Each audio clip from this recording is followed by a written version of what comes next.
The flashbulbs are blinding, but I refuse to blink. My fingers wrap around the Golden Phoenix Award, its weight heavier than I ever imagined, and I can feel every eye in the auditorium burning into me. 3 years ago, Sophia Chen told me I'd never even qualify for this award. 3 years ago, I believed her, but 3 years ago, I was also dead. You see, standing here on this stage, holding the most prestigious award in our industry, I'm not the same Camila Martinez, who died alone in her apartment, clutching a manuscript that would make someone else famous. I'm the woman who crawled back from death itself with nothing but rage and the knowledge of exactly how this game is played. And let me tell you, revenge tastes even sweeter when it's served with a side of poetic justice. The applause is thunderous, but all I can hear is the deafening silence from row C, seat 7, where Sophia Chen sits frozen, her perfectly applied makeup doing nothing to hide the shock written across her face. She thought she knew how this night would end. She thought she'd be the one walking across this stage, clutching this award, basking in the glory that she'd stolen piece by piece over the years. Instead, she's watching her former victim rise from the ashes like a phoenix. How fitting that the award is named exactly that. My name is Camila Martinez, and this is the story of how I died, came back and destroyed the woman who stole my life. It started 3 years ago, in what I now call my first life. Picture this, me, 26 years old, brilliant but naive, sitting in a cramped coffee shop across from my best friend, Sophia Chen. We'd been inseparable since college, bonded over late-night script writing sessions and dreams of changing the entertainment industry. She was the face, I was the brain, and I thought that was enough. God, I was such an idiot. Camilla, you're incredible with dialogue, Sophia said that day, her perfectly manicured fingers wrapped around her latte. Her voice had that honey-sweet tone she used when she wanted something, but I was too blind to see it then. But, you know, presentation isn't your strong suit. Why don't you let me handle the pitch meetings? You focus on what you do best, the writing. I should have seen it then. The way her eyes gleamed when she talked about taking credit, the way she always positioned herself as the leader while treating me like her personal ghostwriter. But I was blinded by what I thought was friendship, by the belief that collaboration meant sacrifice, that supporting someone else's dreams was noble. I handed over my script. 6 months of blood, sweat, and sleepless nights poured into what I knew was my masterpiece, and watched her walk into that meeting like she owned the world. The script was called Fractured Light, a psychological drama about identity and the masks we wear. Every line was crafted from my own experiences, my own pain, my own understanding of what it meant to feel invisible in a world that only saw surface beauty. I had poured my soul into those pages, creating something that I knew would resonate with audiences and critics alike. She came out 30 minutes later with a 3-picture deal and a smile that could have lit up Times Square. We did it, Camilla. They loved the script. But notice how quickly that we turned into I as the months rolled on. In interviews, she'd talk about her vision and her breakthrough moment. When reporters asked about collaborators, I became my writing partner who prefers to stay behind the scenes, as if that had been my choice. The worst part wasn't even the credit stealing. It was watching her internalize my techniques, my storytelling methods, my very voice, until she genuinely believed they were hers. She'd use my metaphors in casual conversation, repeat my theories about character development at parties, even adopt the specific way I structured emotional reveals. It was like watching someone wear your skin while you slowly disappeared.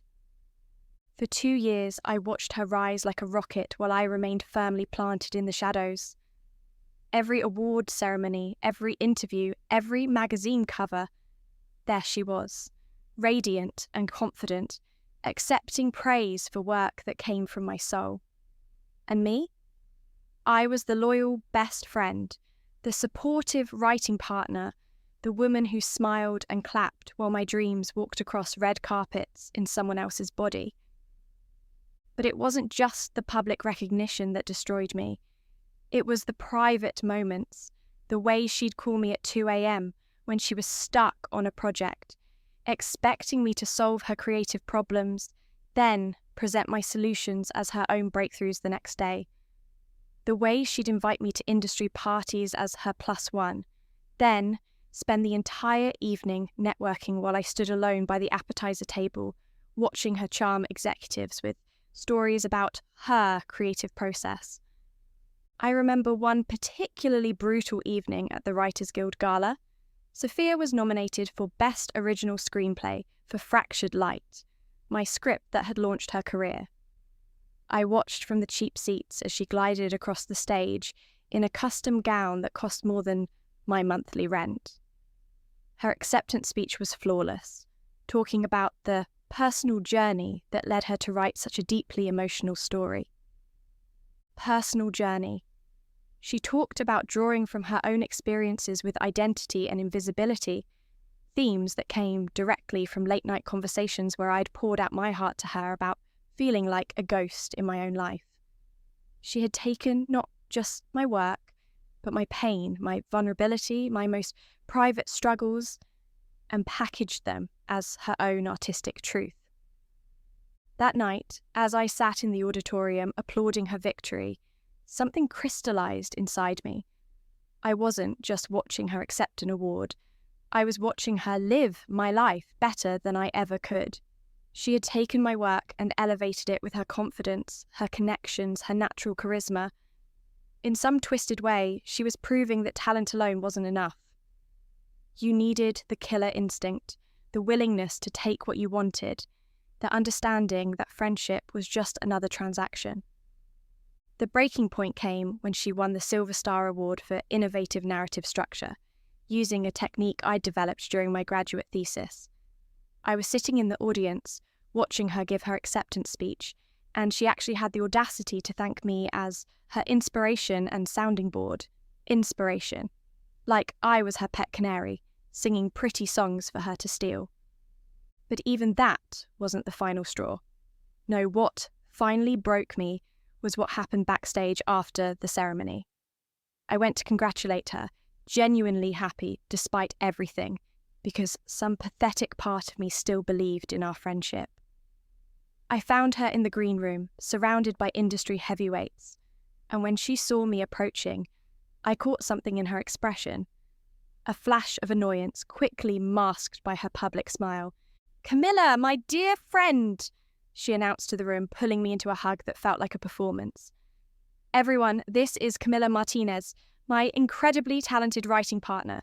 She's been such a support through my journey." Support, writing partner, not co-creator, not collaborator, not the woman whose ideas she'd built her career on. Just support. And the way she said it, with that patronizing warmth, made it clear to everyone in the room exactly what my role was supposed to be. The loyal sidekick, grateful for whatever scraps of recognition she threw my way. That night, I went home to my tiny apartment and stared at my reflection in the bathroom mirror. The woman looking back at me was hollow, exhausted, a ghost of who I used to be. I'd given everything to Sophia, my ideas, my techniques, my very identity as a writer. And what did I have to show for it? A shared credit on projects that should have been mine alone, and a growing reputation as Sophia's talented friend. The apartment itself was a shrine to my own diminishing existence. Awards with both our names, but hers listed first. Magazine articles about rising star Sophia Chen and her collaborative partner. Photos from industry events, where I always stood slightly behind her, slightly out of focus, like I was already fading away. Even my own space had become a monument to someone else's success. But I had one more script, one final masterpiece that I'd been working on in secret. something so revolutionary, so emotionally devastating that it would change everything. I called it Mirrors, a psychological thriller about a woman who discovers her reflection has been living her life better than she ever could. The irony wasn't lost on me. This wasn't just another script. This was my declaration of independence, my proof that I could create something extraordinary without Sophia's face attached to it. I'd been working on it for months, crafting every scene with surgical precision, building characters so complex and real that they felt like people I'd known my entire life. The story was about identity theft, but not the kind you report to the police, the subtle psychological kind where someone slowly erases you while wearing your face. The protagonist was a writer named Clara, who slowly realizes that her best friend has been systematically stealing not just her work, but her entire personality, her relationships, even her dreams. Sound familiar? But this wasn't just therapeutic writing. This was a masterclass in psychological horror, a story that would make audiences question everything they thought they knew about friendship, loyalty, and the price of ambition. I spent 3 weeks perfecting every line, every scene transition, every character arc. This was going to be my comeback, my declaration of independence from Sophia's shadow. I was going to submit it directly to the major studios. No middleman, no business partner to muddy the waters. Just me, and the work that would finally prove I was more than just a support system. Every night, I'd pore over the pages, refining dialogue, sharpening emotional beats, making sure every word served the story. I was creating something that would not only launch my independent career, but expose the truth about women like Sophia, the beautiful, charismatic predators who feed on other people's creativity and leave them hollow. I'll never forget that night. It was raining, one of those heavy downpours that make you feel like the universe is crying. I was putting the finishing touches on the script when my phone rang. Sophia's name flashed on the screen, and, like the loyal fool I'd always been, I answered. "Camilla, I have the most amazing news!" Her voice was practically vibrating with excitement. I just got off the phone with Marcus Webb at Titan Studios. You know, the Marcus Webb who discovered half the A-list writers in Hollywood? He wants to meet with me tomorrow about a new project. My heart sank. Marcus Webb was the executive I'd been planning to approach with Mirrors. I'd spent weeks researching his preferences, his pet projects, his vision for the future of cinema. I knew he had a weakness for psychological thrillers, particularly ones that explored the dark side of female relationships. Mirrors was perfect for him, and I'd been planning to schedule a meeting for the following week. "That's wonderful," I managed to say, my voice sounding foreign to my own ears. "What's the project about?" That's the beautiful part. He wants me to pitch him something original, something that showcases my unique voice. Can you believe it? This could be the break I've been waiting for. The break she'd been waiting for. As if everything that came before, all the success built on my work, had just been practice. I felt something crack inside me like a dam about to burst. "Sophia," I said slowly, "I've been working on something special. Maybe we could—" "Oh, Camilla, you're so sweet to offer. But this is my moment, you know? I need to prove I can do this on my own. Besides, you know how you get with the business side of things. You're much better behind the scenes." Behind the scenes. Always behind the scenes, while she took centre stage with my work. The dismissal in her voice was so casual, so automatic, that I realised this was how she truly saw me. Not as a collaborator or even a friend, but as a resource to be used when convenient and discarded when inconvenient. We hung up, and I sat there in my apartment, rain beating against the windows, holding the script that was supposed to save my career. I was tired. Bone deep, soul-crushing tired of being invisible, tired of watching someone else live my dreams, tired of being grateful for scraps from a table I'd set myself. But more than tired, I was angry. For the first time in years, real rage coursed through my veins like liquid fire. I looked down at mirrors, 127 pages of my best work, my most personal story, my ticket to freedom, and I made a decision that should have changed everything. That's when I made the decision that would change everything. I was done being Sophia Chen's shadow, done being the woman behind the woman. I was going to submit mirrors first thing in the morning, and if that meant the end of our friendship, so be it. Some bridges are worth burning if they lead to freedom. I stayed up until dawn, making final revisions, polishing every line until it gleamed. This script was going to be my declaration of independence, my proof that Camilla Martinez was more than just Sophia Chen's creative bank account. I could see the headlines already. Unknown writer stuns Hollywood with psychological masterpiece. I could imagine the interviews, the recognition, the sweet vindication of finally getting credit for my own work. I even practiced my acceptance speech in the mirror, imagining the day when I'd stand on a stage like this one, holding an award that no one could say I didn't earn.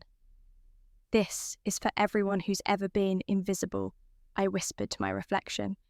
This is for everyone who's ever been told they belong in the shadows while someone else shines in the light. I never got the chance. I don't remember much about the accident. One moment I was walking to my car, clutching the script against my chest like armour, and the next I was floating above my own body, watching paramedics work frantically over a woman who looked like me but felt like a stranger. The doctors said it was instantaneous, a drunk driver running a red light, my small sedan no match for his truck. Quick, clean, final. The script was scattered across the wet pavement, pages soaked with rain and something darker. 127 pages of my soul, bleeding ink into the gutter while my body grew cold. Even in death, my work was forgotten, discarded, ruined. But death isn't the end of the story. Sometimes it's just the intermission. I spent what felt like months in a grey space between life and death, watching the world move on without me. I watched Sophia cry at my funeral, watched her give a beautiful eulogy about friendship and artistic collaboration. She talked about my generous spirit and my willingness to support other people's dreams. Even at my funeral, I was being remembered as a supporting character in someone else's story. I watched her clean out my apartment, saw her pause when she found the backup copy of Mirrors on my desk. I watched her read it, saw her eyes widen with recognition of its brilliance, and I knew, even in death, exactly what she was thinking. Here was my masterpiece, my final gift to her career, wrapped up in tragedy and ready to be claimed. The police had recovered most of the original script from the accident scene, but it was destroyed. The backup was pristine, sitting there like a present waiting to be unwrapped. I screamed from the void, tried to knock the pages from her hands, tried to manifest some ghostly intervention. But I was powerless, a spectator to my own exploitation even in death. 6 months later, I watched from the void as Mirrors premiered at the Cannes Film Festival, credited to Sophia Chen. She stood on that red carpet in a designer gown, her face radiant with success, and told reporters about her deeply personal journey creating the script. She talked about drawing inspiration from the loss of her dear friend, how grief had opened up new depths of creativity, how she'd channeled her pain into art. My deeply personal journey, my pain, my revelation, my art stolen even in death and transformed into her triumph. She even dedicated the film to me, calling me her muse and inspiration, cementing my role as nothing more than her creative fuel, valuable only in how I could serve her ambition. That's when the universe decided to play its hand. I woke up 3 years in the past, in my own bed, in my own body, with the memory of my death still fresh and the knowledge of exactly how the next 3 years would play out. But this time, I wasn't the naive girl who believed in friendship over ambition. This time, I was a woman who had seen the future and decided to rewrite it. The first thing I did was look at the calendar on my nightstand. March 15th, 3 years before my death, which meant I had 3 years to prepare. 3 years to build my empire. 3 years to ensure that when the moment came, Sophia Chen would be nothing more than a footnote in my success story. I smiled for the first time since I died. Revenge, I realised, is a dish best served with perfect timing. And my timing was about to be flawless. The second time around, everything felt different. The morning light streaming through my apartment window looked sharper, more vivid, like I was seeing the world through a high-definition lens. But the most striking difference was the clarity in my mind. Gone was the fog of self-doubt and naive hope that had clouded my judgment for years. In its place was crystal clear purpose, and a rage so pure it felt like power coursing through my veins. I had exactly 1,095 days to orchestrate the perfect revenge, and I was going to savour every single one of them. The first order of business was establishing my new rules.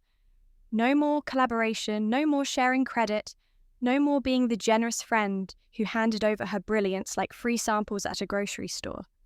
This time, Camila Martinez was going to be a fortress, impenetrable, strategic, and absolutely ruthless.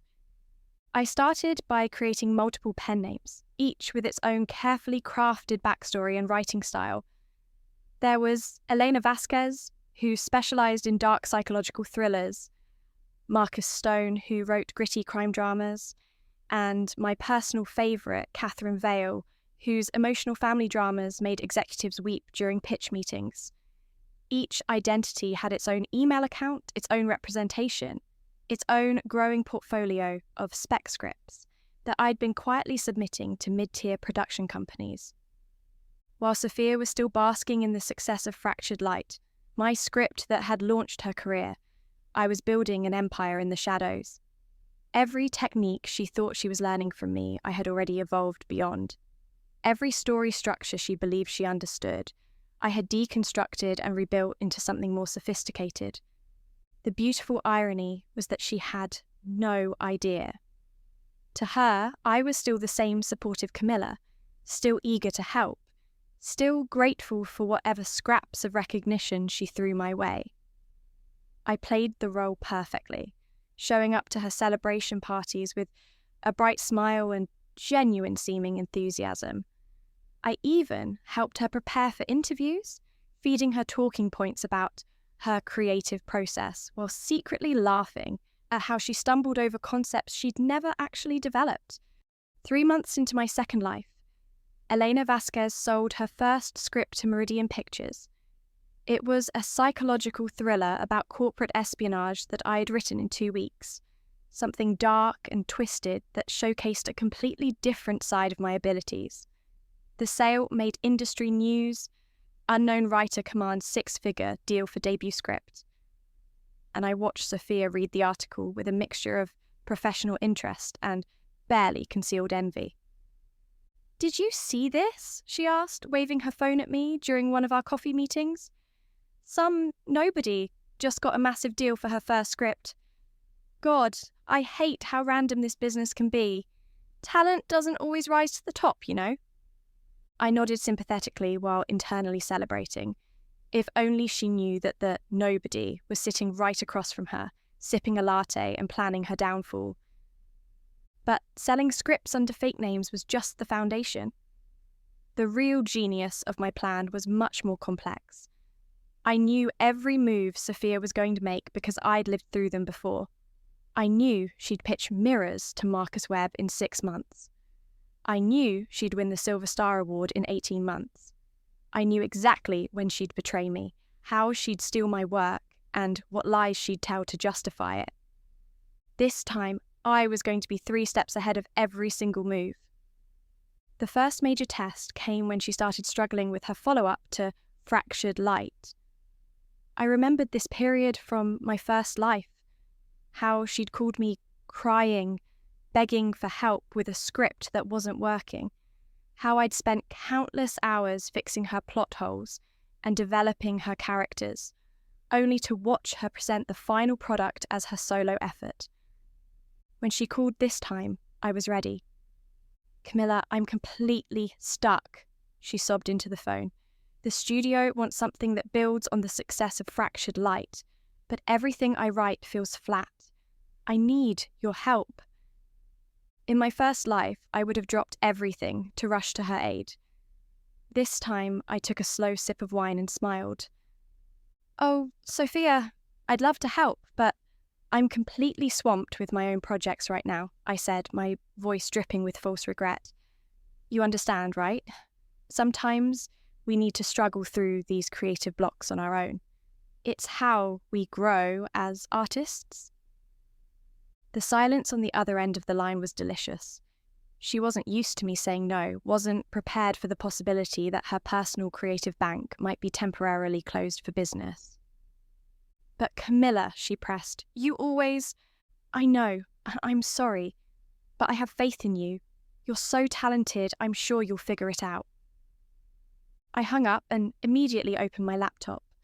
While Sophia struggled with writer's block, Marcus Stone was about to deliver a crime drama that would make executives forget all about psychological thrillers. I'd been developing it for weeks, a story so tightly plotted and brilliantly executed that it would redefine what audiences expected from the genre.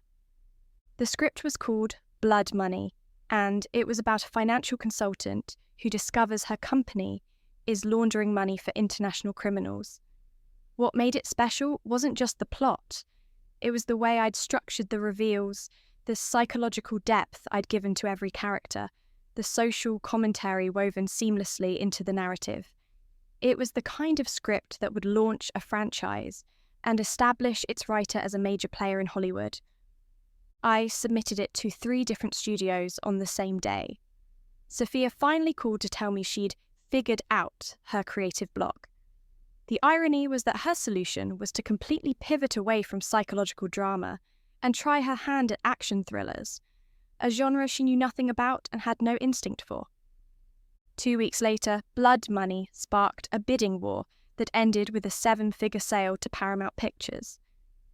The industry was buzzing about Marcus Stone, this mysterious new writer who seemed to have appeared out of nowhere with a fully formed voice and an incredible understanding of commercial storytelling. I was at Sophia's apartment when the news broke, pretending to help her with research for her action script, while secretly monitoring my phone for updates on the bidding war. "Jesus Christ," Sophia muttered, scrolling through industry news. "Marcus Stone just sold a script for $2 million. $2 million. Do you know how long I've been trying to get into that price range?" I made appropriate sympathetic noises while internally dancing with glee. The beautiful thing about using pen names was that I could celebrate other writers' successes without any suspicion. I was building a reputation for being generous with praise, the kind of writer who lifted others up instead of seeing them as competition. What Sophia didn't know was that Marcus Stone was just getting started. Over the next 6 months, I methodically dismantled every advantage she thought she had. When she tried to network her way into meetings with top-tier executives, I'd already submitted scripts to their assistants through my various identities. When she attempted to break into television writing, Catherine Vale was already in development on a family drama that would eventually become the most critically acclaimed show of the season. The beauty of my strategy was its invisibility. To everyone else, including Sophia, I was still just Camilla Martinez, the talented but underappreciated writer who collaborated too much and promoted herself too little. I showed up to industry events as her +1, smiled graciously when people assumed she was the more successful of our partnership, and never once let my mask slip. But privately, I was building an empire. Elena Vasquez became known for psychological thrillers that redefined the genre. Marcus Stone's crime dramas were being adapted faster than he could write them. Catherine Vale's family stories were winning awards and changing how Hollywood approached emotional storytelling. Each success was a small knife twisted in the wound I was carefully carving in Sophia's career. She could feel something shifting in the industry, could sense that the ground was moving beneath her feet, but she couldn't identify the source of her growing irrelevance. The turning point came when she finally got her meeting with Marcus Webb. I knew it was happening because I'd lived through this moment before. The frantic phone call, the desperate preparation, the crushing disappointment when she realised she had nothing worthy to pitch. In my first live, this was when she'd stolen mirrors. This time, I'd made sure that script was locked away in Sorajish's a safety deposit box, far from her grasping hands. Instead, she walked into the most important meeting of her career with nothing but a half-developed action thriller that even she knew was garbage. The meeting lasted 12 minutes. I know because I was waiting in the lobby when she came out, playing the role of the supportive friend who'd come to celebrate her inevitable success. Instead, I watched her stumble through the glass doors looking like she'd been hit by a truck. "How did it go?" I asked, my voice perfectly calibrated with hope and excitement. "It was..." She struggled to find words. "He said my pitch needed more development, that I should come back when I had something more substantial to offer." In layperson's terms, Marcus Webb had politely told her she was wasting his time. It was a professional kiss of death, the kind of dismissal that got around Hollywood faster than gossip about secret affairs. "I'm sure he's just busy," I said, rubbing her shoulder with false comfort. "Maybe we should grab coffee and brainstorm some new ideas." But even as I offered support, I was mentally composing the email I'd send later that evening. Elena Vasquez had a psychological thriller that would be perfect for Marcus Webb's production slate. Something about a woman who discovers her best friend has been systematically destroying her life. I'd call it The Mirror's Edge, a spiritual successor to Mirrors that would showcase everything I'd learned about revenge, manipulation, and the beautiful art of psychological warfare. By the time Sophia and I parted ways that afternoon, her career was already over. She just didn't know it yet. The next 18 months were a masterclass in strategic destruction. While Sophia floundered, trying to recapture the magic of her early success, my alter egos were conquering Hollywood. Elena Vasquez signed with CAA. Marcus Stone got a first-look deal with Netflix. Catherine Vale was being courted by every major studio for her next project. And, through it all, I remained Camilla Martinez, supportive friend, generous collaborator, the woman who celebrated everyone else's success while mysteriously never achieving her own. The perfect cover for the most successful writer in Hollywood that nobody knew existed. But the real genius of my plan wasn't just about building my own success. It was about methodically destroying Sophia's reputation in ways so subtle she could never trace them back to me. A word dropped in the right ear about her tendency to take credit for collaborative work. A quiet mention to an assistant that she was difficult to work with. Small seeds of doubt planted strategically throughout the industry until her name became associated with drama and unreliability. By the time we reached the Golden Phoenix Award ceremony, the night I'd been working toward for 3 years, Sophia Chen was a cautionary tale. A writer who'd shown early promise but flamed out spectacularly, whose later projects were universally panned, whose reputation had become so toxic that executives crossed the street to avoid having to make small talk with her. And me? I was about to step into the light and claim everything that had always been mine. The night before the ceremony, I sat in my apartment, no longer the cramped studio where I'd died, but a beautiful penthouse I'd bought with Marcus Stone's earnings, and looked at the invitation in my hands. The Golden Phoenix Award for Outstanding Achievement in Screenwriting, Camilla Martinez for her body of work spanning multiple genres and pseudonyms. They'd figured it out, of course. The industry always does eventually. The writing styles were too distinctive, the timing too perfect, the success too concentrated for it to be coincidence. But instead of being angry about the deception, Hollywood had embraced it. They loved a good story. and mine was the best story they'd heard in years. Tomorrow, I would walk across that stage and accept the award that Sophia had once told me I'd never even qualify for. Tomorrow, I would give a speech that would end her career once and for all. Tomorrow, the world would know exactly who the real talent had always been. But tonight, I raised a glass of champagne to the woman I used to be, naive, generous, trusting Camilla, who died believing she was nothing more than a shadow. "Thank you," I whispered to her memory, "for showing me exactly what I never wanted to be again." The game was almost over, and I had won. The morning of the Golden Phoenix Awards arrived with the kind of perfect California sunshine that felt like destiny blessing my revenge. I stood before my floor-to-ceiling mirror, adjusting the custom Valentino gown I'd commissioned specifically. For this moment, deep crimson silk that caught the light like spilled blood, with a neckline that whispered elegance and a silhouette that screamed power. This wasn't just a dress, it was armour for the final battle. My phone had been buzzing all morning, with congratulatory messages from industry heavyweights who'd put together the pieces of my elaborate puzzle. Producers who'd worked with Elena Vasquez were sending flowers. Directors who'd brought Marcus Stone's scripts to life were calling to discuss future projects. The entertainment press was calling it the most shocking revelation in Hollywood history.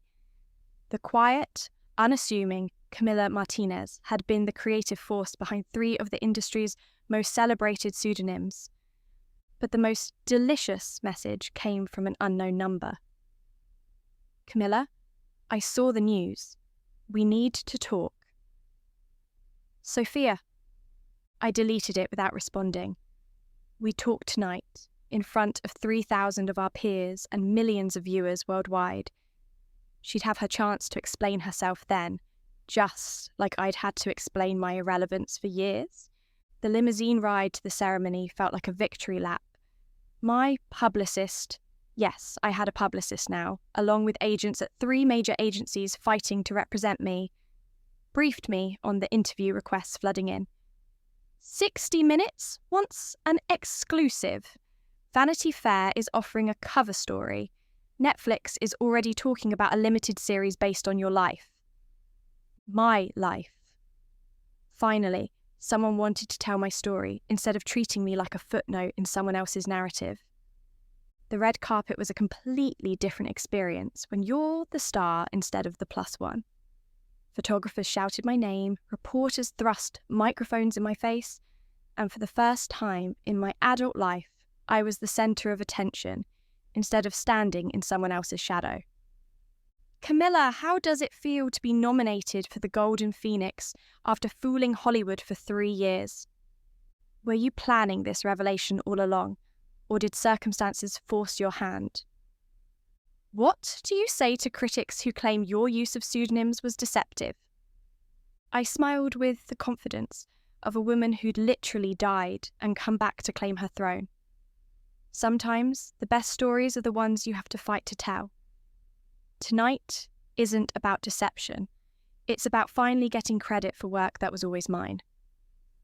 Inside the theatre, I could feel the electric buzz of anticipation. This wasn't just another awards ceremony. It was the night Hollywood's best-kept secret was finally revealed. My seat was in the front row, a far cry from the nosebleed section where I'd watched Sophia accept awards for my work in my previous life. As I settled into my seat, I caught sight of her across the aisle. Sophia looked exactly like what she was, a woman whose world had crumbled overnight. Her designer gown couldn't hide the defeat in her posture, and her smile for the cameras looked more like a grimace. She'd been relegated to the cheap seats, surrounded by agents' assistants and nobodies scrambling for relevance. Our eyes met for just a moment, and I saw everything I needed to see. The recognition of her own destruction. The understanding that she'd been outplayed by someone she'd consistently underestimated. The dawning horror that everything she'd built was constructed on a foundation of stolen brilliance, and now the rightful owner had come to collect. I offered her the same patronising smile she'd given me 1,000 times and turned away. The ceremony began with a montage of this year's nominees, but the real show was happening in the audience. Industry veterans kept glancing between Sophia and me, whispering behind their programmes, piecing together the scandal that had rocked Hollywood's foundation. Social media was exploding, with #CamillaRevenge and #pseudonym scandal trending worldwide. When they announced the screenwriting category, my heart rate didn't even increase. I knew I was going to win, not because of luck or hope, but because I'd written 3 of the 5 nominated scripts under different names. Elena Vasquez's The Mirror's Edge, Marcus Stone's Blood Money, and my own name on Fractured Souls, a screenplay I'd submitted 6 months ago that had become the most talked about script in Hollywood. And the Golden Phoenix Award for Outstanding Achievement in Screenwriting goes to... The presenter paused for dramatic effect, though we all knew what was coming. Camila Martinez, for her extraordinary body of work that has redefined storytelling across multiple genres.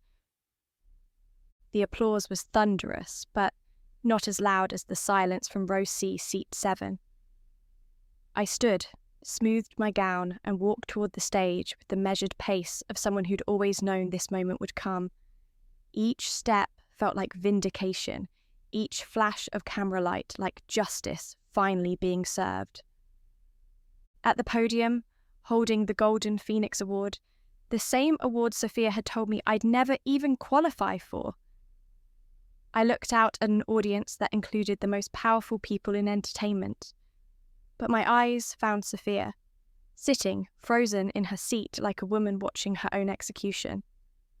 3 years ago, I began, my voice carrying clearly through the silent auditorium. I died believing I was nothing more than a shadow. Tonight, I stand before you holding this award, and I want to share a story about identity, friendship, and the price of believing someone else's version of your worth. I could see Sophia's face draining of colour as she realised what was about to happen. This wasn't just an acceptance speech, it was a public execution, broadcast live to millions of viewers. For years, I collaborated with someone I considered my best friend.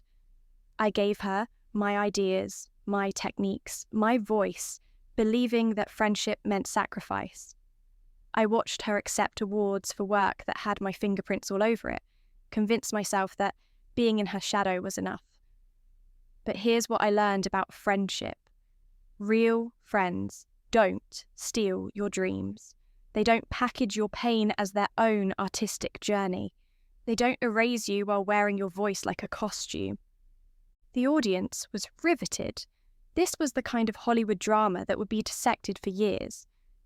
Camera operators were zooming in on Sophia, capturing her public humiliation in high definition. You see, death has a funny way of giving you clarity. And when I found myself with a second chance at life, I realised I had been playing the game all wrong.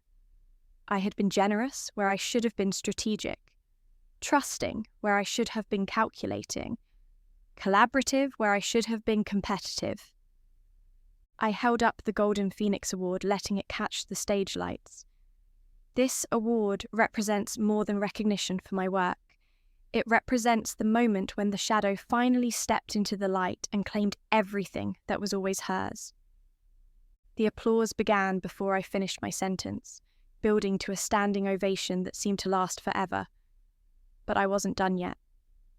To every writer who's ever been told they belong behind the scenes, to every creative who's been convinced their ideas aren't worth putting their name on, to every person who's been made to feel like a supporting character in their own life, this is for you. Sometimes you have to die to learn how to live. As I walked off the stage, trophy in hand, I passed Sophia in the wings. She was standing there like a ghost, tears streaming down her face, finally understanding the magnitude of what she'd lost. Not just her career, not just her reputation, but the friendship of the only person who'd ever truly believed in her potential. "Camilla," she whispered, reaching out like she wanted to touch my arm. "I never meant..." "Yes, you did. I said simply. You meant every word, every theft, every moment you convinced me I was less than I was. The difference is, now the world knows it too. I left her standing there and walked toward my new life, one where Camilla Martinez would never again be anyone's shadow. But the night wasn't over. At the after-party, as I networked with directors who wanted to work with me and producers who were offering 8-figure deals, my phone buzzed with a text from that same unknown number. You destroyed me tonight. Was it worth it? I looked across the room at Sophia, who was sitting alone at the bar, scrolling through social media, the coverage of her public humiliation. Entertainment Tonight was already running segments about the fall of Sophia Chen and how Hollywood's Golden Girl became its biggest scandal. I typed back, ask me in 3 years when you're exactly where I was, forgotten, erased, and wondering if you ever had any real talent at all. Then I blocked the number and turned back to my conversation with Steven Spielberg, who was interested in adapting one of Marcus Stone's crime dramas. The beautiful irony wasn't lost on me. Sophia had created her own destroyer. Every time she'd stolen my work, she'd trained me to be better. Every time she'd diminished my contributions, she'd taught me to value my own worth. Every time she'd convinced me I belonged in the shadows, she'd show me exactly how the light worked. 6 months later, The Mirror's Edge won the Academy Award for Best Original Screenplay. Elena Vasquez's acceptance speech was delivered by video message, maintaining the mystery that had become my trademark.